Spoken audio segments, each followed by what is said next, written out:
This is not a Glock, but it fits in Glock 17 and 19 holsters. It is not a USP, a 1911, or an M&P-9. And to be honest, I don't know what it's supposed to be, if anything specific, but it is the successor of G&G's GPM-1911 and GPM-9. This is the G&G GTP-9.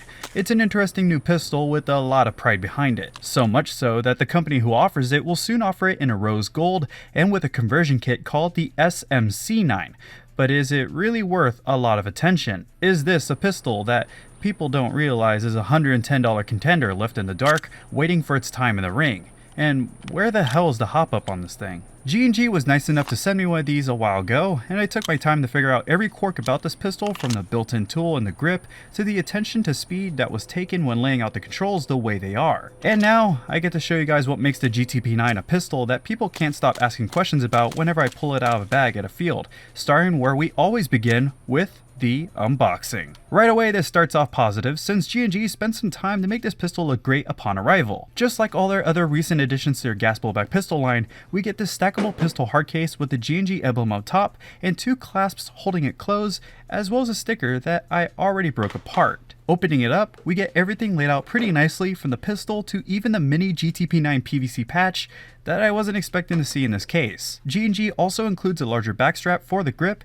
and a clear speed loader. I think it's pretty funny seeing these loaders included with a gas pistol, since gas magazines like these are pretty easy to load by hand, but I'll still take whatever makes loading easier, even if I'm just going to use this to load other magazines. But with the included tip, this speed loader can make quick work of the GTP-9 loading. Next, we have some paperwork that includes the G&G product warranty and manual that goes into a lot of detail about the controls, features, parts breakdown, and internal parts list. This manual is nice to have, like most other G&G manuals are, and they even took the time to include the GTP-9 into the safety cartoons at the back of the book. This isn't really needed at all, but I appreciate that someone made this change when putting this booklet together, even if hardly anyone would notice. Now, with this pistol and its 24 round double stack metal magazine out of the case, I'll say that this pistol feels pretty average at a little under 1.5 pounds. It's not too bulky or really wide like how I feel about M9s.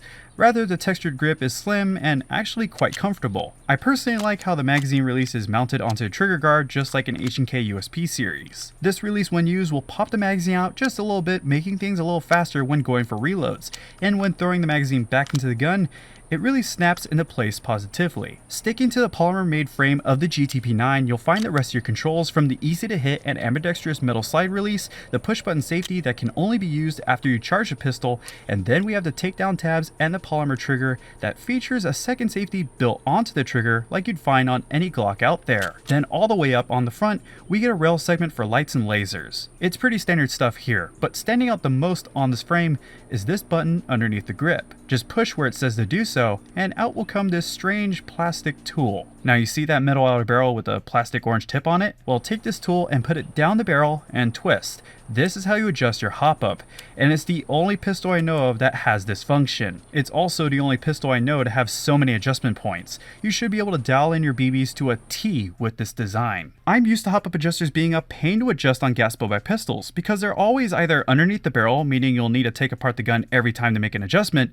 or you'll need a tiny Allen wrench, which is even worse in my opinion. This negates all that, but make a conscious effort to put this tool back in the grip after making your adjustments. You really don't want to lose this. Moving on to slide assembly, we do get a metal outer barrel with 12mm counterclockwise threads under the plastic orange tip. That's right, 12mm. Sadly, you'll have limited options on what muzzle devices you can add onto this pistol, which is a pretty big bummer, unless you have the Night Owl Tracer unit by G&G. This metal outer barrel is surrounded by a polymer slide with really aggressive grip serrations at both ends. The all polymer construction of the frame and slide really helps keep this pistol low on weight and doesn't make this piece feel really top heavy. This is all aided, of course, by the textured grip that I mentioned. All around, this is a comfortable pistol to use. So far so good, unless you really hate polymer slides on your pistols. But let me introduce you to the strangest iron sights on any pistol I've ever seen. The front sight is normal enough. I like that it's dotted white to help your aim, but look at this rear sight. It's not bad, but it's something that just about everyone who I handed this pistol to mentioned right away. I like that it's painted as well, and I don't exactly have anything really negative to say about it. I'm just surprised to find such a sight on this GTP. To be honest though, it does go with this pistol's semi-futuristic look, and as long as you line up the sights to make a straight line across, then you shouldn't have any problems hitting any targets in range. You can lay this pistol out with a bunch of other sidearms, but the looks that the GTP-9 has is what gets people asking questions. And once I do this in front of them, then it's game over. People immediately want to know more. The slide just comes off so easily when you want it to. Everything this pistol offers can be done with one hand apart from the hop-up adjustment.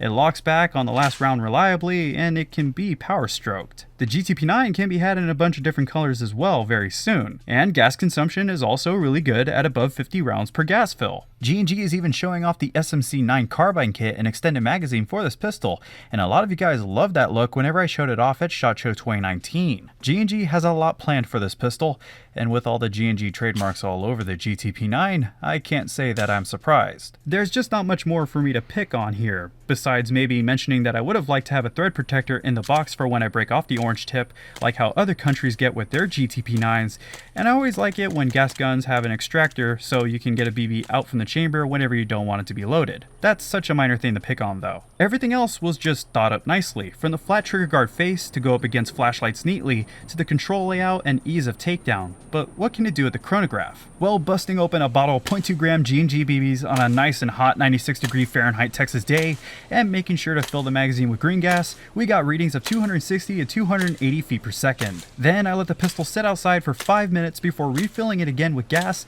to get these readings. So it's not the most consistent pistol I've ever tested, but I never saw readings of 300 feet per second or higher, so this should never be a problem in CQB games. Even if you added on another 50 feet per second on these readings, you should still be fine. I even got 51 shots off with the first gas fill before I got 56 rounds on the second gas fill, so you should be getting a fully stacked magazine worth of shots before having to refill on gas as long as the outside temperature allows it. The new whirl cylinder valve that's inside this pistol is able to do all this well, as it controls your gas flow better than previous and competitor designs. You can kind of see how this new valve works by how the FPS readings climb just a bit as I shoot this pistol. Taking all this new design work to the range with that same bottle of 0.2 gram G&G BBs, we got some good displays of range at 100 to 125 feet. There's so many points for this hop-up to be set to, so even though adjusting the hop-up is pretty quick with the tool and the grip, I really advise that you do these adjustments for the weight of BBs that you have before the game even starts, or else you'll be focusing on fixing your hop-up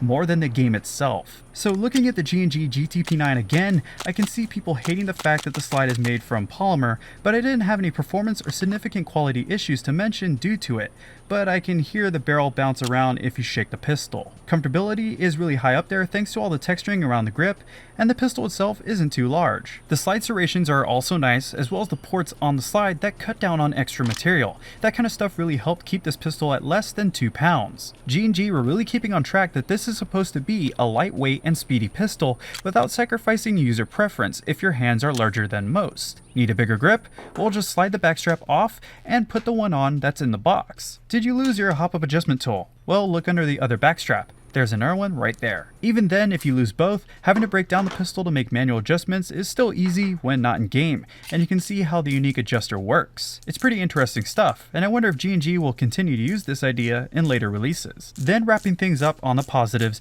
I like how the magazine lips are metal, but I also would like to see a wider port for me to just drop BBs into the magazine with the follower locked in place, so that's one thing I would have liked to see on the GTP-9. Furthermore, there seems to be a lot of play in my trigger. It wasn't a terrible trigger when I used it, but this is just a little bit too much wobble for my comfort, so I would have tightened that up a bit. This is an interesting pistol that impressed me more than I thought it would, especially for its low price of $110. But do you think that you would drop $110 on a pistol like this? I'm always open for questions and thoughts in the comments, and I'd like to hear from other owners of this pistol since I can't find anyone else that owns one. And I'd like to really thank G&G for sending me this piece, as well as the Knights Armament SR30 that I got to play with. And I guess I'll be able to thank them personally next week, since they'll be sending me to Taiwan for the G&G World Cup. Saying that I'm excited for this trip would be a really big understatement, so let's just say that I'm scared. I've got a lot to film there and a whole new country to be in for 3 days, so I hope I do G&G proud while I'm there, or else they probably will never send me anywhere again. I'll be posting about my trip a lot on my Instagram, so be sure to check me out there, and hopefully I can check out G&G's headquarters if time allows it. But until our next video drops from the city of San Antonio, this has been Scott Hollenbeck, and I'll be sure to see you all next time.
Alright, so this says bad idea all over it, but let's just see if this trigger's any good. Huh? I'd say so, but I ran out of gas. Not bad.